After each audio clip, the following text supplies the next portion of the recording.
Bueno, sí. Buenos días.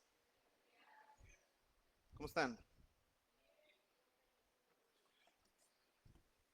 Oigo un bien como muy despacito, por ahí un quedito bendecidos. ¿Estamos bien o no estamos bien? Eso, qué bueno, me da gusto. Hermanos, en esta mañana nuestro pastor se encuentra, si quieres bájale un poquito la ganancia, yo creo, o los agudos, no sé. Se encuentra en Manzanillo compartiendo un mensaje con una de las iglesias que nos han tendido la mano, ahí con el hermano Nico. Muchos ya han ido con el hermano Nico allá a visitarlo, ya lo conocen, un hermano muy amable, y están de aniversario, me parece. Entonces allá anda nuestro pastor, y me encargó que viniera a regañarlos. No se crean, para nada. Vamos a poner este tiempo en las manos del Señor. Les pido por favor me acompañen con sus oraciones. Padre Santo y Celestial, Señor Todopoderoso, mi Dios, te damos gracias porque en esta mañana tú permites, Padre, que nos reunamos en este día del Señor a glorificarte y a honrarte, a escuchar tu palabra, a compartir su mensaje, a hacer más grande el Evangelio, a hacer más grande el reino, Señor. En esta tarea que tú nos has encomendado, te pedimos que seas tú llevando este día para que las aflicciones del mundo, Señor, no vengan a nosotros y nos ocupemos únicamente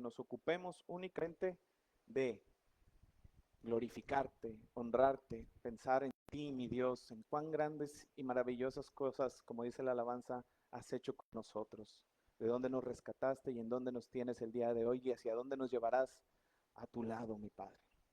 Te damos gracias, Señor. Yo te pido por el corazón de mis hermanos para que tú los prepares y reciban este mensaje, Señor. También te pido que sea tu palabra, Señor, no mis pensamientos ni mi corazón, compartiendo este mensaje, mi Padre. Sé tú hablando a los corazones de mis hermanos. Muy bien, hermanos. Amén. Amén. Vamos a ir a Colosenses 3, capítulo 3, versículo 12 al 13 únicamente, 12 al 13. Voy a poner aquí un cronómetro porque ya saben que luego tiendo a pasarme, ¿verdad? Hoy vamos a ser breves, se los prometo. Entonces, ¿ya lo tenemos por ahí? ¿Sí? Vamos a leerlo juntos. Colosenses 3, del 12 al 13. Vestíos pues como escogidos de Dios, santos y amados, de entrañable misericordia, de benignidad, de humildad, de mansedumbre, de paciencia, soportándoos unos a otros y perdonándoos unos a otros, si alguno tuviere queja contra otro, de la manera que Cristo os perdonó, así también hacedlo vosotros.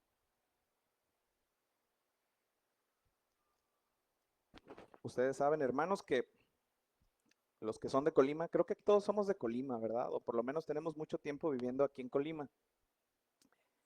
En el estado, por lo menos. Sabemos perfectamente lo que pasa en febrero, ¿no? Siendo colimenses. ¿Qué se celebra en febrero? Las cabalgatas, ¿verdad? Entonces, las cabalgatas pasa una cosa muy chistosa, un fenómeno muy particular en los colimenses. Todos se vuelven vaqueros, ¿no? El vecino que sabes que es contador, ya de repente ves que dan las 11, las 12 y sale todo embotado, con el cinto piteado, la camisa cuadrada, sombrero y todo. Hay gente que no tiene las botas, no tiene el sombrero y hasta las anda pidiendo prestadas. Hay peor que se van a la marina y 12 meses sin intereses no le hace, que al cabo está cada año, sí rinde. Y peor hay otros que hasta piden el caballo y ahí andan con los caballos prestados, no saben ni cómo manejar un caballo y ya vemos ahí en el Facebook que se andan cayendo y pasan cosas, ¿no? Durante el mes de febrero, muchos colimenses adquieren la identidad de ser vaqueros, ¿sí? Se convierten de género vaquero. Les cambia el caminado, les cambia el hablado, hasta la música que escuchan. Asumen esa identidad. Luego entonces, quiero cuando estaba escribiendo esto de los vaqueros y la identidad de los vaqueros, me acuerdo también, creo que fue el año pasado, no recuerdo bien si fue un año o hace 2 años, creo que fue hace 2 años, que en la escuela de mi hija les hicieron una semana de lectura del libro de Narnia. ¿Alguien ha leído o visto esas películas? Son como una analogía del Evangelio, ¿no? Más o menos te dan una idea. Esa fue la intención del escritor en las películas, pues también se alcanza a apreciar una cosa así. Y en esa semana de lectura estuvo muy bonito, les arreglaron la escuela y todo, y al final de la semana iban a hacer un concurso de disfraces. Entonces mis hijos querían participar en ese concurso de disfraces, entonces nos pusimos a ver las películas, decidimos qué personaje se iban a disfrazar y empezamos, yo empecé, ellos no saben, pero yo empecé a hacer una lista de cosas, así soy yo medio obsesivo con las cosas, empecé a hacer una lista de cosas de qué le tenía que conseguir a mis hijos para que se vieran como los personajes, ¿no? Entonces ya, por ejemplo, a mi hija le conseguimos el vestido, pero no cualquier vestido, tenía que parecer bonito. La niña ganó el concurso. Sí, ¿verdad? Sí ganó, ¿eh? Como si no me acordara, se lo estoy presumiendo, es la verdad. No, pero sí no me acordaba realmente si había ganado, pero me acuerdo que había hecho un excelente papel. En ese momento y durante ese día, ella se vistió, ella se caracterizó como un personaje de Narnia. Adquirió esa identidad, hasta le hacía como que aventaba las flechas y todo, ¿no? Y una cosa similar es la que nos está invitando Pablo, nos está exhortando Pablo en estos versículos.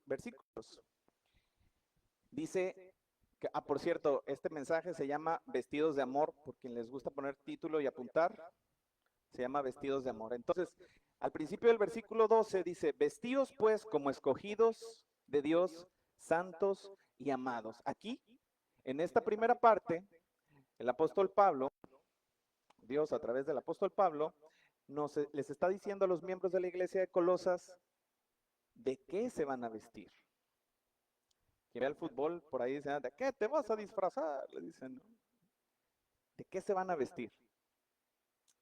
Y entonces se van a vestir de elegidos, acuérdense de eso, ¿eh? Elegidos, santos y amados. Y después da 5 piezas de vestimenta de que un elegido, santo y amado tiene que vestir. Vamos a leer otra vez la primera.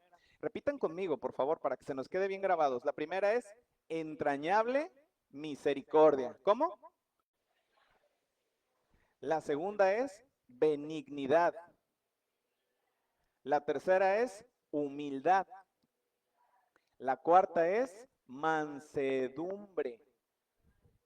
Y la quinta es paciencia.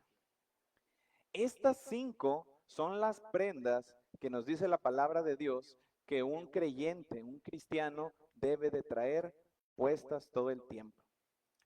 En Efesios, en el libro de Efesios, Pablo habla de una armadura con la que el creyente se debe de equipar. Uno utiliza una armadura cuando va ¿a dónde? A la guerra, ¿verdad? Pero eso es en Efesios. Acá en Colosenses dice Pablo que estos son los vestidos con los que nos tenemos que vestir, como uno encima de otro, ¿sí? O a lo mejor una suerte como de insignias. ¿Han visto los militares también que de repente se ponen un colorcito aquí y una medallita por acá y entonces ahí van determinando el rango y todo esto? Así es como me imagino yo que Pablo nos está diciendo que nos vistamos todos los días. No para una batalla, una guerra espiritual, pero sí para el día a día. Que al final de cuentas, pues el día a día sigue siendo una batalla, ¿no? A lo mejor no contra algunas personas, pero contra nosotros mismos, contra nuestra carne. Entonces, estos son los vestidos que un escogido, un santo y un amado de Dios debe de ponerse. Y vamos al número 1. Pero antes de entrar a explicar qué es la misericordia, quiero que veamos, que llevemos nuestra atención a un adjetivo que pone antes de esta lista, que es entrañable. Entrañable. Pablo hace énfasis en esta palabra, entrañable. Esta palabra viene del griego splagnon, que tiene su raíz en spleen. Esta es la misma palabra que utiliza Hechos, capítulo 1, versículo 16 al 18. Se lo repito. Hechos, capítulo 1, versículo 16 al 18. Dice, varones hermanos, era necesario que se cumpliese la escritura en que el Espíritu Santo habló antes por boca de David acerca de Judas, que fue guía de los que aprendieron a Jesús y era contado con nosotros y tenía parte en este ministerio. Este pues, con el salario de su inequidad, adquirió un campo y cayendo de cabeza, se reventó por la mitad y todas sus esplagnon, todas sus entrañas se derramaron. Todas las tripas se le salieron. Entonces, lo que nos está diciendo Pablo con este adjetivo entrañable es que estas 5 cosas que nos tenemos que poner, misericordia, benignidad, humildad, mansedumbre y paciencia, deben de venir desde dentro de uno mismo, desde lo más profundo de nuestro ser. Es muy curioso, ¿no creen? Porque la ropa se pone encima, ¿cierto? Nos la ponemos. Pero dice Pablo que estas prendas tienen que venir desde dentro, ¿sí? No es algo que vamos a ir a comprar y que nos vamos a poner, sino que es algo que va a emergir. Ustedes han escuchado ese dicho que dice, al mal tiempo, buena cara, ¿verdad? Pero ¿quién viniéndosele el mal tiempo pudiera poner una buena cara? Quiero platicarles algo. Yo cuando estaba pequeño, cuando era niño, mis papás me traían con esa mentira del niño Dios. Y entonces pues me tenían ahí haciendo la cartita del niño Dios todos los diciembres y me señalaban y me decían, si no te portas bien, no te va a traer el niño Dios nada, ¿verdad? Entonces ya se llegaba la noche de Navidad y a la hora de abrir los regalos, porque nada de que vamos a dar gracias por el sacrificio, el nacimiento, algo del Salvador, nada, nada, nada de los regalos. Los regalos, la tomadera, la comedera. Y pues ya, hora de abrir los regalos, y yo abría los regalos, nada, hermanos, nunca. Yo no tengo memoria de que en alguna Navidad se me haya regalado lo de las cartitas. Ni siquiera la paz mundial que me hacían escribir, ¿no? Después de todas las cosas, decía, hijo, también pide por la paz mundial. Entonces, la paz mundial, y ni eso, todavía tampoco. Y yo pensaba y decían, el niño Dios no me trae lo que yo quiero porque no me porto bien. Y esto es un juicio de Dios. ¿Ven qué importante es, eh? Esto es un juicio de Dios. Pero tampoco me porto tan mal. Tampoco soy tan mala persona porque sí me trae 2, 3 cositas bonitas. Pero yo sentía esa pesadez en mi corazón de que como no cumplía, no se me concedía. Entonces, hermanos, saquen a sus hijos de esas mentiras, ¿eh? Que los están tocando. Y me decía mi mamá, después ya todo el alboroto, los tíos, los abuelos, pongan a los niños con los juguetes. Y pues yo, mi semblante estaba decaído, ¿no? No tanto como el de Caín, pero sí estaba así de, pues no me trajeron nada. Y me decía mi mamá, hijo, sonríe. Y pues así agüitado, pero pues trataba de sonreír. Una sonrisa fingida, una sonrisa a fuerzas, una alegría que era de obediencia. Eso es lo que Pablo no quiere para con estos vestidos. Porque podemos ser misericordiosos, podemos ser benignos, podemos ser todas estas cosas que nos dice Pablo de manera fingida. Pero lo que nuestro Señor nos está diciendo aquí, a través de Pablo, es que vengan desde dentro, que sean legítimas, que estas prendas de vestir sean desde nuestras entrañas. Entonces, eso es lo que quiere decir entrañable. Y ahora sí vamos a entrar a ver qué es misericordia. La misericordia, pero la misericordia ¿cómo? Entrañable. Gracias, hermana, que no me deja morir aquí solo. La misericordia entrañable. La definición de misericordia secular en el diccionario dice que es la virtud que nos lleva a compadecernos de los sufrimientos y miserias ajenos. Y es muy sencillo de ejemplificar. Por ejemplo, vamos por la calle, en el coche, caminando, y de repente escuchamos miau, y ya volteamos y muchos miaus y vemos los gatitos, ¿no? Los gatitos por ahí huerfanitos, flacos, ahí todos pulientos. Y sentimos feo y nos los llevamos, ¿verdad? Esa es esa misericordia de repente. O vamos manejando nuestro coche y alguien que se nota que le va mal en la vida se acerca y nos pide algo. Y entonces ahí hacemos como que nos buscamos, como si no supieras que no traías nada o dónde lo traes, ¿ah? Y ahí le buscas en el coche y te encuentras una moneda y ahí está. Porque sentimos feo por las personas. También buscando qué significa la misericordia, había antes, ¿se acuerdan en estas catedrales majestuosas que habían conciertos de coros y era un coro muy bonito, era música sacra y entonces a las personas del coro que daban estos conciertos se les impedía, no se les permitía sentarse. Entonces durante hora y media, 2 horas tenían que estar parados. Pero lo que hacían antes es de que ponían unos bancos a la altura como si estuvieran parados como para que se recargaran. Ese banco se llama misericordia.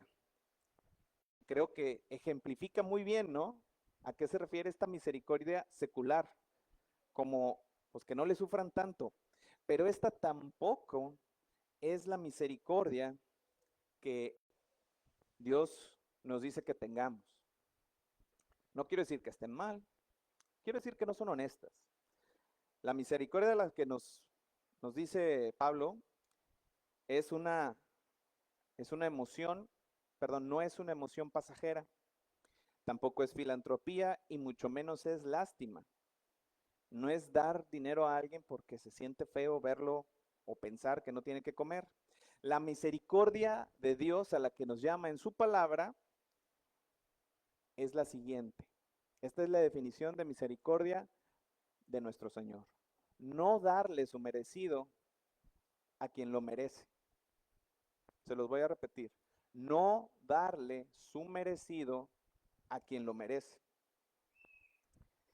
Es ver al otro con los ojos con los que Dios te vio a ti, me vio a mí, que estábamos muertos en nuestros pecados y delitos, y Él así, aún así, no nos dio su justicia, sino que nos dio misericordia.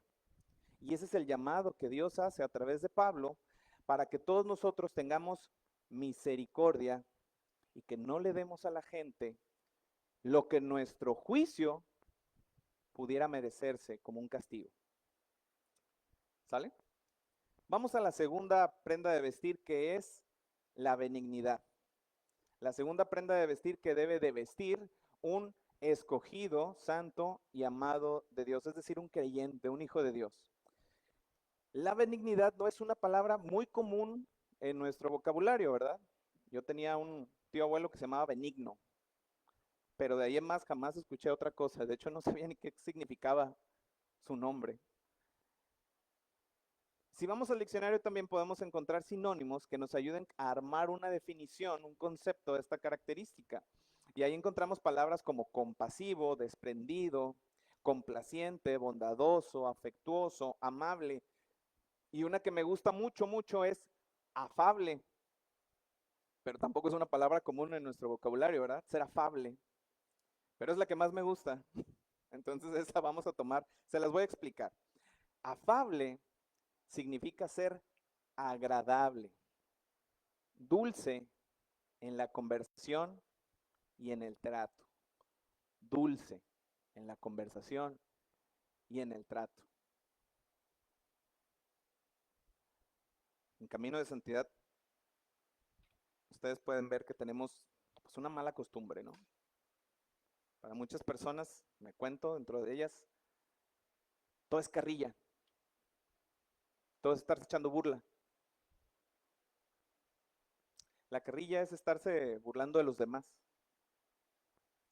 Es estar pasando un buen rato a expensas de los defectos de carácter o inclusive físicos de una persona.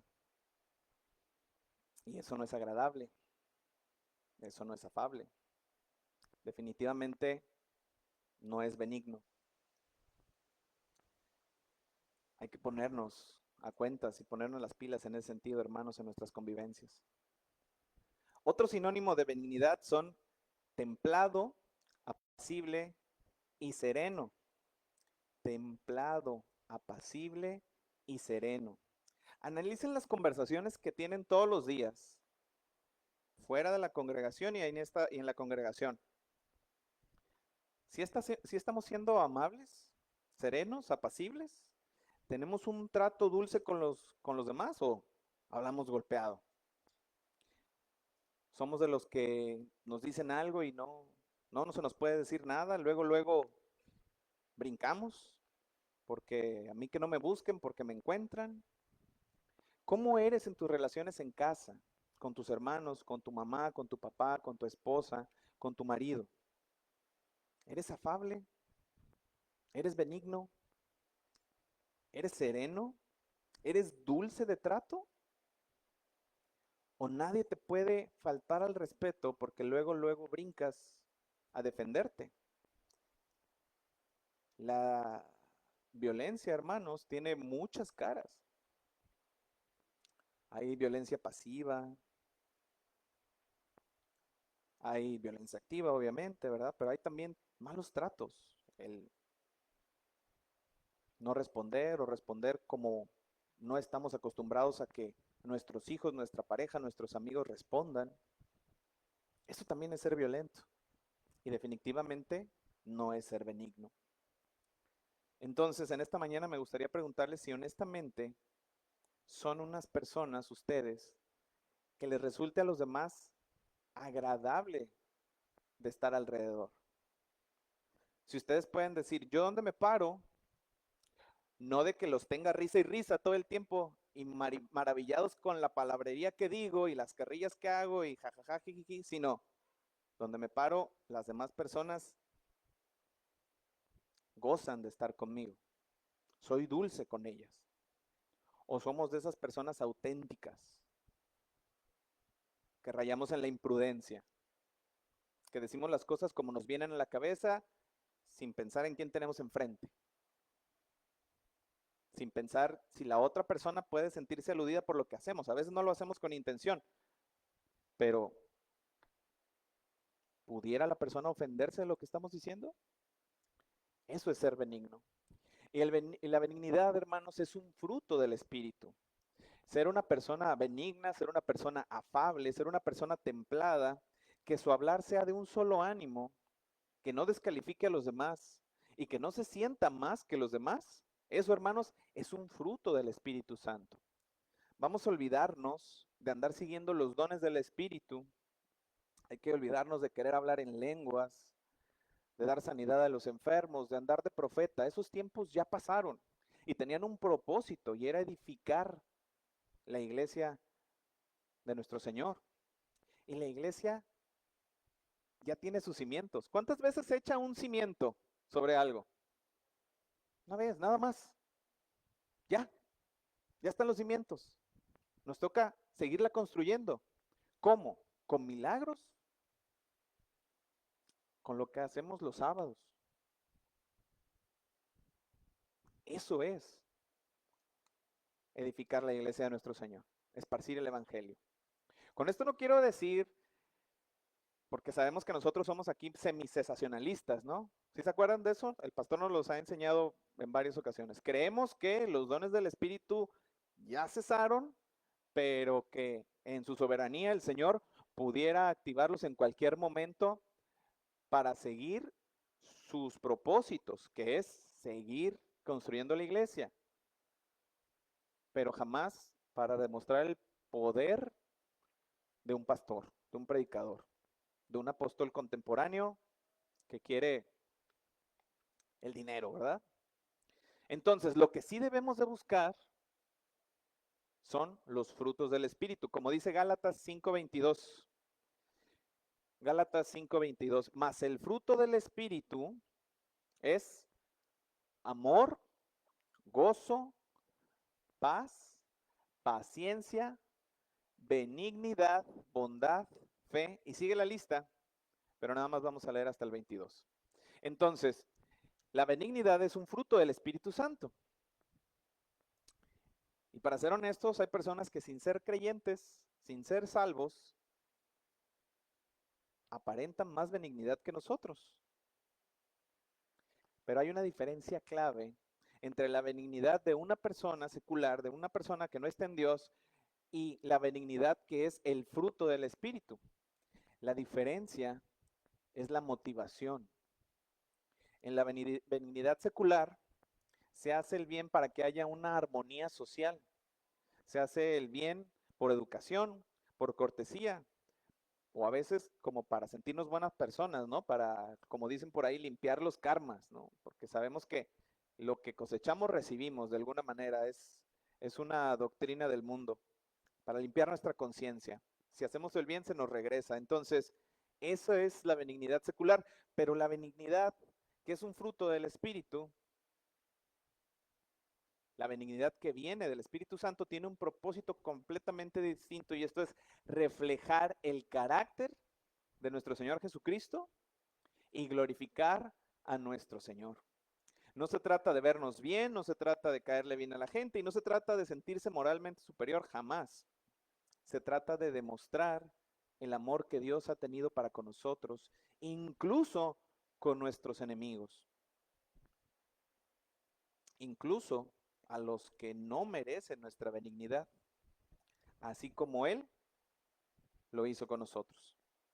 Entonces, cada acción que realicemos, cada interacción con un creyente o un no creyente debe demostrar benignidad por los motivos correctos. ¿Y cuál es este motivo? Reflejar, les repito, reflejar el carácter de nuestro Señor Jesucristo en nosotros, ser un espejo de lo que el Señor ha hecho con nosotros. Porque al final de cuentas somos la sal de este mundo, ¿sí o no? Eso significa. Por eso esta benignidad también debe ser entrañable. Debe de venir desde dentro y no como una reacción social, sino una convicción espiritual. No con motivaciones externas, sino como un fruto del Espíritu Santo que mora en nosotros. Por eso es entrañable. El tercer vestido es la humildad. Esta es la tercer prenda de la que nos hable la palabra de Dios, debemos de vestirnos, la humildad. Otra vez el diccionario dice que la humildad es una virtud que consiste en el conocimiento de las propias limitaciones y debilidades y en obrar de acuerdo con este conocimiento. Esto, mi hermano, ser humilde es todo lo contrario a decir, yo las puedo todas, yo todo lo sé. Eso que tú tienes de problema está re fácil. Si yo estuviera en tu lugar, en 5 minutos lo solucionaba. ¿Se han topado con gente así? ¿Se han topado con hermanos así? Porque una cosa es gente así y otra cosa son hermanos así. Que todos saben. Les comentas algo, les platicas algo de lo que te está pasando y todo te quieren resolver. No les estás pidiendo consejo, les estás platicando como para sacarlo de tu corazón y todo. En un ratito te dicen cómo, cuándo y cuál debería ser tu motivación, sin tomar en cuenta que no le saben, no tienen ni tus años, no tienen ni tus responsabilidades, ni tus aflicciones, no tienen nada de eso. Pero en su cabeza juzgan y dicen, esto es fácil. No son problemas los míos, ¿no? ¿Sí, sí les ha tocado o no les ha tocado? Para recomendarles uno. Me ha tocado convivir con personas que inclusive desechan las enseñanzas de los pastores y sus ministerios. Pastores que han dedicado su vida entera al ministerio.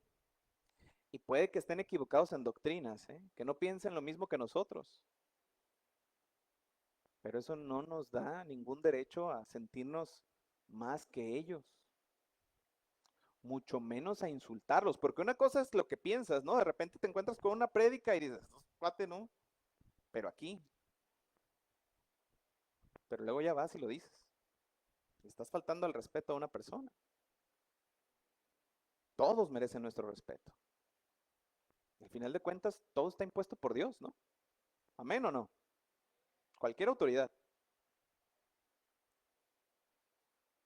No tomamos en cuenta lo que estudiaron, ni lo que han vivido, ni nada de nada, sus experiencias, lo que los ha llevado a pensar esas cosas, pero lo hacemos y juzgamos. ¿Por qué?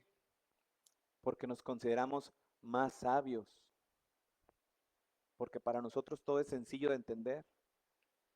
Tomamos en poco sus problemas, sus situaciones, sus emociones, su vida y hasta su persona. Eso, hermanos, es tener en poco a los demás. Y eso es pecado. Y tiene un nombre. Se llama vanagloria. Y es completamente opuesto a este vestido que estamos hablando, que es la humildad. Vamos a Filipenses 2:3, que dice, no hagáis nada por contienda o por vanagloria, antes bien con humildad. ¿Con qué? Humildad. Estimando cada uno a los demás como superiores a él mismo. Todas las personas que están aquí, que estamos aquí, son superiores a nosotros, ¿eh? O al menos eso dice la palabra de Dios. Porque una cosa es lo que nosotros creemos porque somos muy sabios. Y decir, no, así no. ¿Cómo pues? Si el hermano dice fuiste, viniste, trajiste. Si no tiene una chamba como la mía. Entonces, nada hagáis por contienda o por vanagloria, antes bien con humildad, estimando cada uno a los demás como superiores al mismo. Antes bien. ¿Notan estas palabras? Antes bien. Esta expresión antes bien sirve para introducir una idea contrastante. Entonces, primero dice contienda y vanagloria y luego dice antes bien con humildad. De manera que la contienda y la vanagloria son lo opuesto a ¿a la qué? Eso.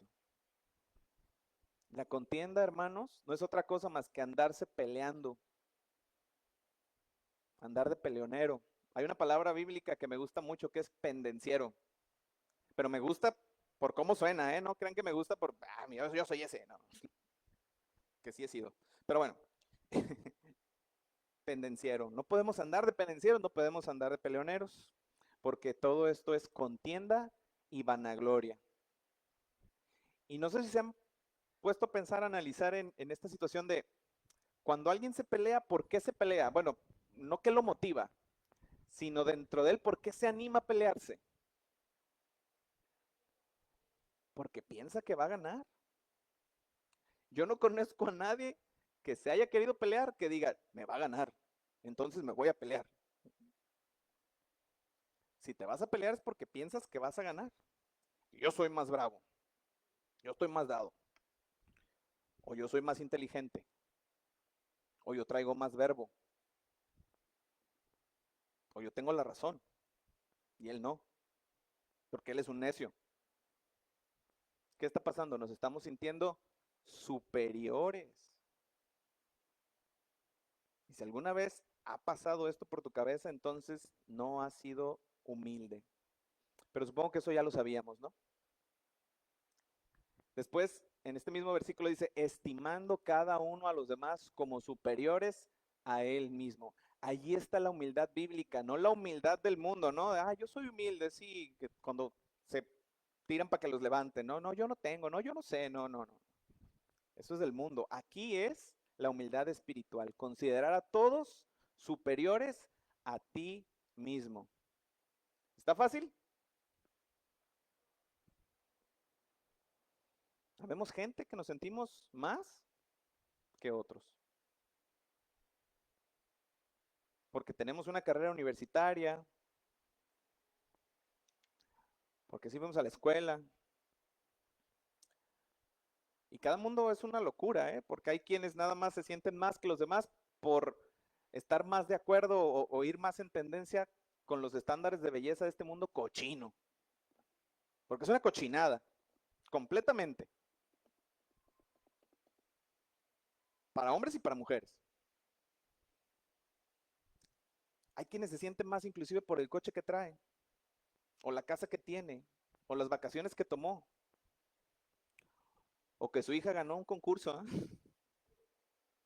Cuando alguien se siente más que otra persona por esas cosas, solo demuestra que su identidad está en todo, menos en ser cristiano.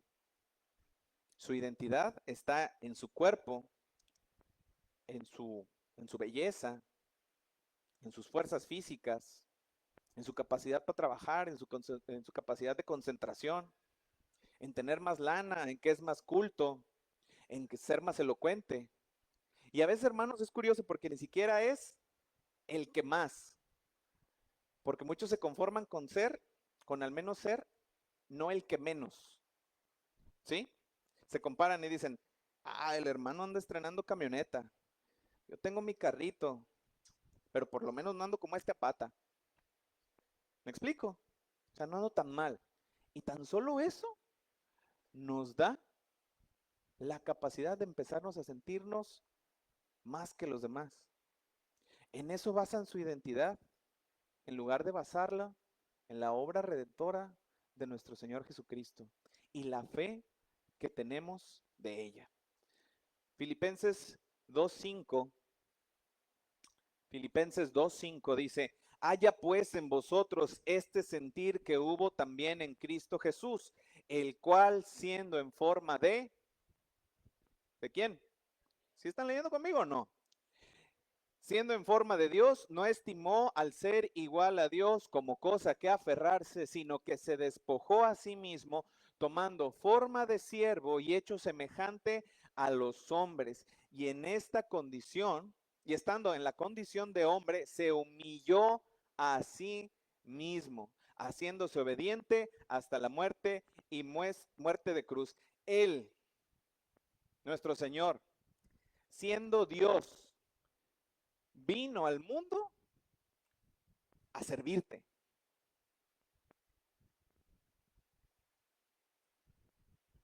A dar su vida por ti, hasta el final, por seres verdaderamente inferiores. La escritura dice, ¿qué es el hombre para que tengas memoria de él? ¿Qué es el hombre para que Dios, el mero mero, el soberano, el creador de absolutamente todo, el omnisciente, omnipresente, eterno, santo, santo, santo, venga a servirte, hermano, hermana? ¿Quiénes somos? Y lo peor de todo, ¿quiénes nos creemos que somos? Porque no somos capaces de venir a barrer a la congregación. Y si lo hacemos, venimos renegando. Y quieres dejar de servir porque te cansas, porque te estresas, porque se te complican los tiempos, tú, ser humano miserable. No puedes servir porque no te decides a ser miembro de esta congregación. Porque eso de la membresía como que no te cuadra. Hermano y hermana, el pastor tiene toda su vida, desde los 16 años, estudiando la palabra de Dios. Esto de la membresía no es invento de él. No dijo un día, ¿qué estaré haciendo? ¿Con qué voy a salir hoy? Una membresía, ¿no? Como la de Blockbuster, ¿se acuerdan? La adoptó de otras congregaciones donde hay orden y claridad. Y él la quiere implementar, ya la implementó aquí para que haya orden y claridad, pero tú te crees más inteligente, confías en tu intuición, en esas entrañas, como que no se siente bien, no estoy muy convencido. Te estás haciendo sabio en tu propia opinión, pero aquí sigues. No eres de aquí, no eres de allá, estás, pero no estás,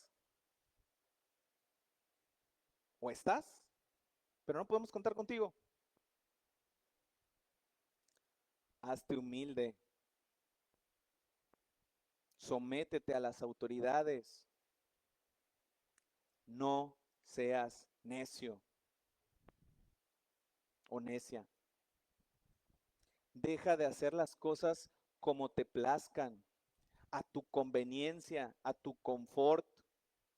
Sirve de corazón y sirve donde se necesita. No te andes inventando ministerios. Sé humilde. Pregunta. Hoy voy a hacer esto, hoy voy a hacer lo otro, hoy voy a hacer lo otro. Y ya no hiciste nada. O lo que haces, no lo haces bien. Sé humilde. Vamos al 4 vestido, es la mansedumbre. Y la mansedumbre va de mano con la humildad. Son inherentes, van pegadas. Comúnmente asociamos la palabra manso con los animales, ¿no? Decimos que un animal es mansito, pero no necesariamente queremos decir que ese animal no tenga la capacidad de hacer daño. Por ejemplo, hay perros chiquitos, como los chihuahuas, que son un chiste de perro, ¿no? Que tienen un temperamento bastante violento, son agresivos, pero por su tamaño no nos pueden hacer gran cosa, no nos pueden hacer daño. Sin embargo, hay animales que tienen gran poder físico, que si quisieran nos pudieran hacer trizas, nos pudieran hacer gran daño, pero su carácter es apacible. No son débiles, pero son tranquilos. Hay personas a las que se les considera mansas, pero en realidad no son mansas, son débiles, son cobardes. Esa no es mansedumbre. La mansedumbre viene de una persona que reconoce que puede hacer daño, pero ha decidido no hacerlo. Hay dos tipos de mansedumbre, también aquí, la mansedumbre del mundo y la mansedumbre que viene como fruto del Espíritu Santo. La mansedumbre que se arraiga en el ego, la mansedumbre que viene en el mundo, dice, yo no me rebajo a discutir con los demás, eso de estarse peleando es muy naco. Ese no es el fruto del Espíritu. Es un orgullo o una debilidad o miedo disfrazado de calma, disfrazado de superioridad. Pero luego está la mansedumbre que sí viene de, ojo, el dominio propio. Dominio propio. Y este es un fruto del Espíritu también. Vamos a Gálatas 5, 22, 23. Gálatas 5, 22, 23. La nueva versión internacional dice, en cambio, el fruto del Espíritu es amor, alegría, paz, paciencia, amabilidad, bondad, fidelidad, humildad y dominio propio. Dominio propio. También lo afirma 2 de Timoteo 1:7. 2 de Timoteo 1:7 dice, porque no nos ha dado Dios espíritu de cobardía, sino de poder, de amor y de dominio propio. Cobardía, sino. Sino es otra palabra que hace contraste. Cobardía, sino dominio propio. Lo opuesto a la cobardía es el dominio propio. Ese dominio propio nos habla de someter nuestras fuerzas al control de Dios para tratar a otros con gracia, inclusive en los problemas, en los conflictos y en medio de las tribulaciones. En esos momentos en donde nuestra carne quiere emerger, quiere tomar el timón de lo que hacemos, quiere solucionar las cosas haciéndonos más grandes. ¿De qué manera? Empequeñeciendo a los demás, usando la violencia, esas ganas que tenemos de ganar, de derrotar al otro, de hacerlo trizas, no nada más físicamente, sino emocionalmente, intelectualmente, para que nos conozca, para demostrarle lo equivocado que está.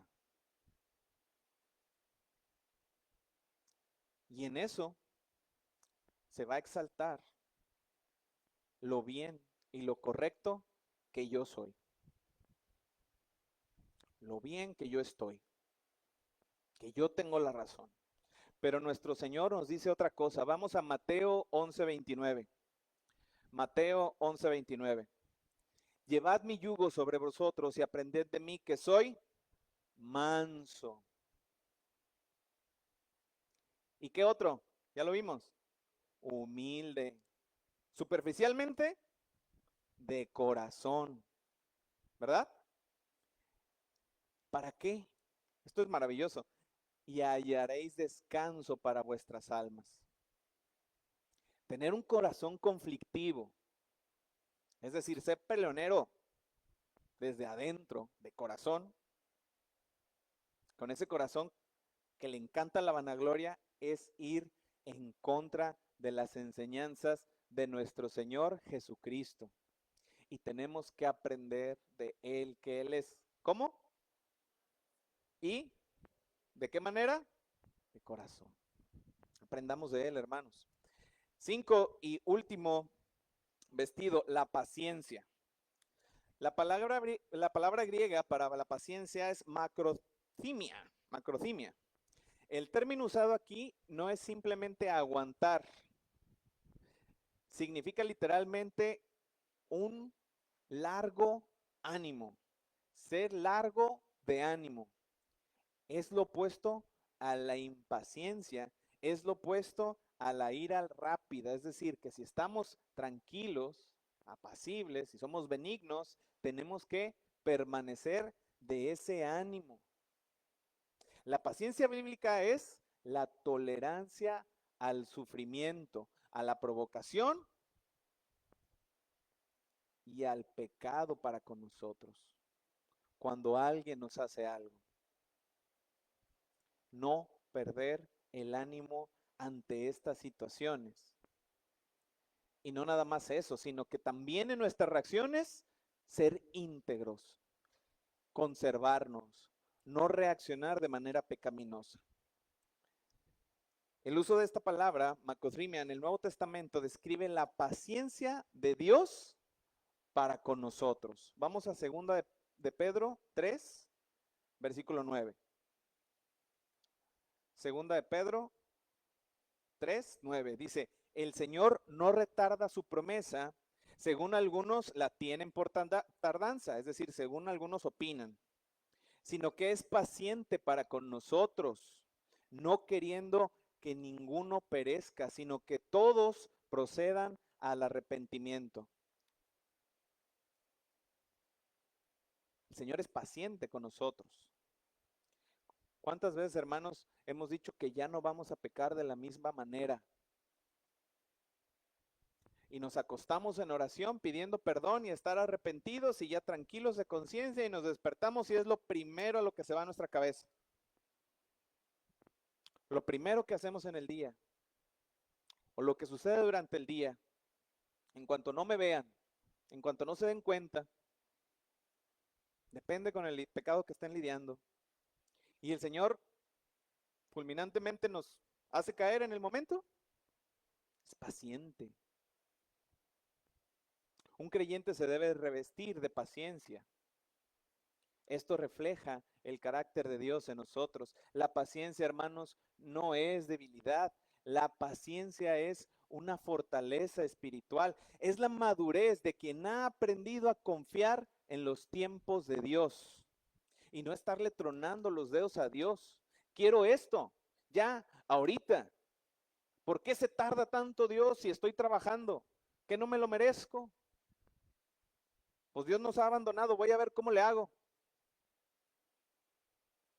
Tenemos que ser pacientes.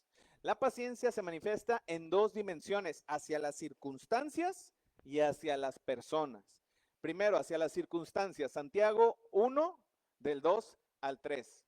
Santiago 1, del 2 al 3. Hermanos míos, tened por sumo gozo cuando os halléis en diversas pruebas, sabiendo que la prueba de vuestra fe produce paciencia. Los creyentes no debemos de perder la paciencia ni el ánimo tan fácilmente. Y con esto no digo que no nos suceda, que estamos exentos de repente ser impacientes. Pero es nuestro deber procurar permanecer pacientes, vestirnos de paciencia todos los días, porque sabemos una cosa, aquí es donde está nuestra fe, que las aflicciones no son juicio ni ausencia de Dios. Por el contrario, ¿qué son las aflicciones? Un instrumento del Señor para ayudarnos a madurar. Cuando tengamos aflicción, cuando tengamos prueba, en lugar de perder la paciencia, alegrémonos. Es lo que dice este Santiago. Alégrense, porque es el Señor obrando en nuestra vida. Un cristiano impaciente le truena los dedos a Dios. El paciente, en cambio, se somete a la voluntad de Dios, pero no temeroso, sino con paz, sabiendo que todo está en las manos de Dios. Habemos padres en esta congregación que tenemos hijos no creyentes y estamos afligidos. Y nuestras oraciones son, Señor, que mi hijo, mi hija, se volteen hacia ti, que dejen su pecado, que se enamoren de ti, tráelos a ellos. Señor, toma su mano y tráelos a tus caminos, mi Dios, que no se pierdan. Y es una oración perfectamente válida del corazón y del deseo. Pero no debemos de decirlos desesperados, sino en paz, porque todo es voluntad de Dios, todo es la divina providencia, todo viene de Él. Es difícil, hermanos, es difícil, yo se los puedo decir. Y me identifico con muchos de ustedes aquí, pero es la voluntad de Dios.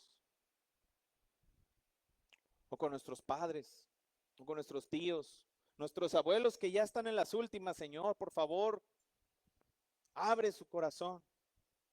Y ya fuimos y les predicamos, y no, es voluntad de Dios, hermanos. Confiemos con gozo. La paciencia también se muestra al tratar con los errores y las caídas y los tropiezos del prójimo. Esa es la segunda dimensión. La paciencia no es la tolerancia al pecado. Nosotros sabemos cómo lidiar bíblicamente con el pecado de los hermanos. Está bien descrito en la Biblia. Y también nos da palabras de consolación, porque yo he sabido de personas que enfrentan a las personas que están en pecado o siguiendo las instrucciones de la Biblia, siguiendo el aquello. Si sabes que alguien tiene algo en contra tuya, ve y díselo, y esa persona responde de una manera completamente adversa a la que nosotros nos imaginábamos y nos contristamos. Pero dice la palabra que si la persona entiende, has ganado, ¿qué? Un amigo. Y si no, pues ni modo. La obediencia no la castiga a Dios, la obediencia la premia a Dios. Yo he sabido también de personas que empiezan a hablar mal de alguien y esas mismas personas les dicen, párale, ya no me digas nada, ve y trátalo con esa persona. Y si no le dices tú, lo voy a tratar yo. Gloria a Dios por el corazón de esas personas. Están siguiendo bíblicamente las relaciones dentro de la iglesia.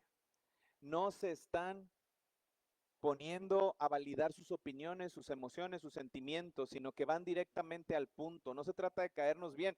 ¿Por qué? Porque implícitamente, hermanos, se supone que aquí, como en la iglesia de Colosas, todos nos soportamos, todos nos toleramos y todos nos amamos.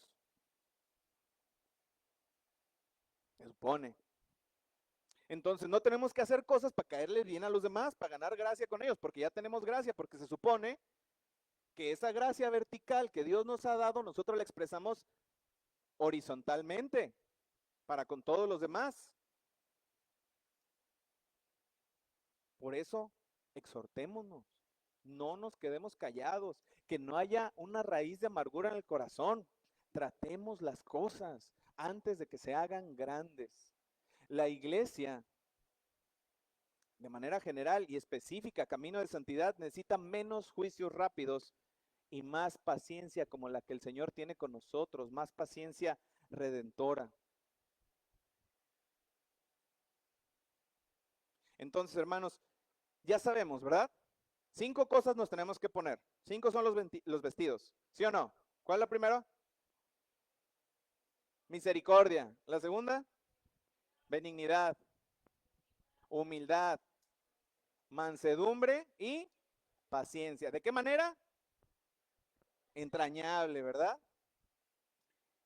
Pero antes de eso, en el 12, nos está diciendo Pablo de qué nos vamos a vestir. No con qué, sino de qué.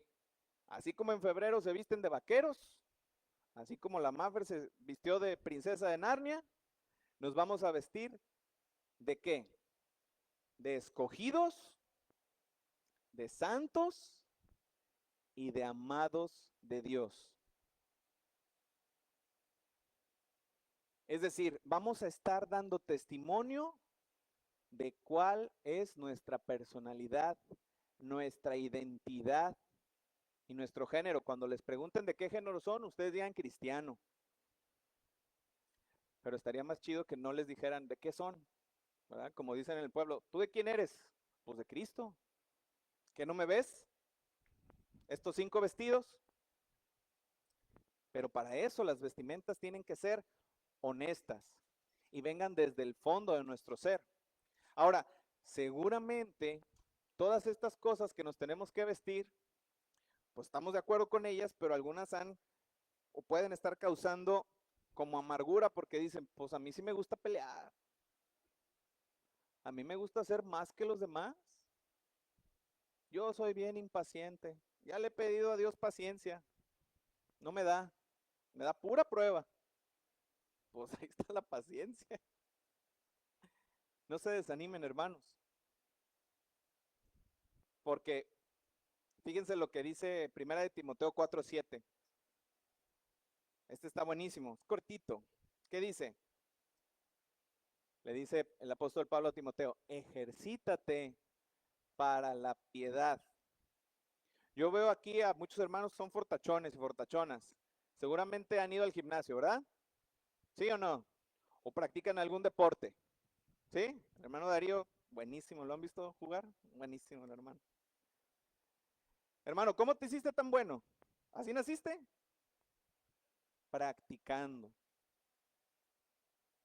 Practicando. Entonces, sí tiene que venir desde dentro, pero Pablo le dice a Timoteo, ejercítate, practícalo con constancia, con paciencia. Practica ponerte todos los días estas ropas de manera constante, repetir y repetir, ponernos estas vestimentas en todas las acciones, interacciones que tengamos con las personas y ante las situaciones, inclusive hasta nuestros pensamientos. Hay que pensar de acuerdo con quiénes somos, un escogido, un santo y un amado de Dios. En la última parte de este texto base de Colosenses 3:13, dice, soportándonos unos a otros y perdonándonos unos a otros, si alguno tuviere queja contra otro, de la manera que Cristo os perdonó, así también hacedlo vosotros. Si notan como la primera parte de la lista de los vestidos son cosas, ¿no? Conceptos. La misericordia, la humildad, la benignidad, la mansedumbre, la paciencia, ¿verdad? Y ahora cambia el apóstol Pablo y dice verbos, y verbos imperativos, son órdenes.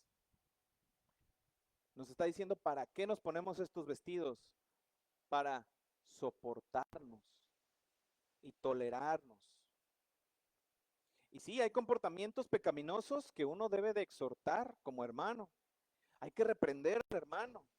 y seguir la disciplina de la iglesia, pero hay cosas y hay faltas que no son tan graves, pero nos causan incomodidad. Puede que un hermano venga a decirnos un consejo, una observación, tómenlo para su bien. Tómenlo para su bien, no batallen, con que no les puedan decir nada. Habemos muchos acá que somos imprudentes, que somos burlescos, que tenemos un sentido de humor pecaminoso. Hay hermanos que tienen años en el evangelio y siguen diciendo malas palabras. No se puede. Esas cosas, que alguien venga y los exhorte y los reprenda, tómenlas. Y ustedes si los ven, repréndanlos, exhórtenlos, porque nos tenemos que sacar filo. Tenemos que ser mejores cada día. No los dejen vivir en su error. No los dejen de vivir en su pecado, pero no vayan de chismosos. ¿Ya te fijaste cómo dice malas palabras este vale cada rato? ¿Ya te fijaste que no vino? Tiene un buen sin venir. Pues háblale. No valides tu opinión. Tú ya lo viste. Confía en eso. Es el Espíritu Santo hablándote. Diciéndote, habla con él. Dile que no está bien. Y si te entiende, ya ganaste un amigo, ya ganaste un hermano. Y si no, gloria a Dios. No se trata de caernos bien. Se trata de hacernos mejores hermanos, mejores creyentes. Dar un buen testimonio, que el nombre de nuestro Señor no sea vituperado por nuestras acciones. ¿Conoces a Israel? ¿El cristiano? Si vieras qué cristiano. Cuando viene aquí a vender los cupcakes, vieras todo lo que dice.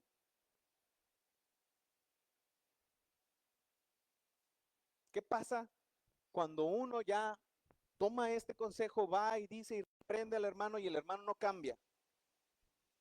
¿Qué toca? ¿Pelearse?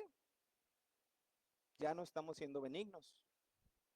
Retirarles nuestra amistad, tratarlos con la ley del hielo, ya no estamos siendo misericordiosos. Hablar con ellos y ponerles un ultimátum hasta aquí, la próxima ya. Pues tampoco estamos siendo pacientes. Juzgarlo porque es un pecador, pues ya no estamos siendo humildes. Y si nosotros estamos haciendo todas estas cosas, andamos desnudos por la calle. O andamos vestidos por lo menos de otra persona que no es ser cristiano. No andamos vestidos de eso. Aquí lo que toca es seguir la instrucción de la palabra de Dios a través de Pablo. Cuando un hermano no corrige su comportamiento, lo que toca es soportarse. Soportarse, no de lejos. Soportarse. Así. No hay que invitarlo a él porque no nos agrada. No, sopórtenlo. Tolérense. Tolerémonos. Y más allá, hay que perdonarnos.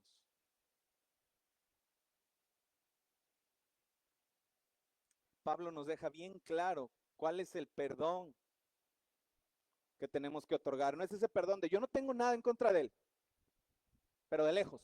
Si me saluda, lo saludo. Si me lo topo, ¿qué onda? ¿Cómo estás? No. De la manera que Cristo os perdonó, así también hacerlo vosotros. O nuestro Señor dice, yo perdoné a Israel, pero es infiel, ya no me voy a juntar con él. Israel no,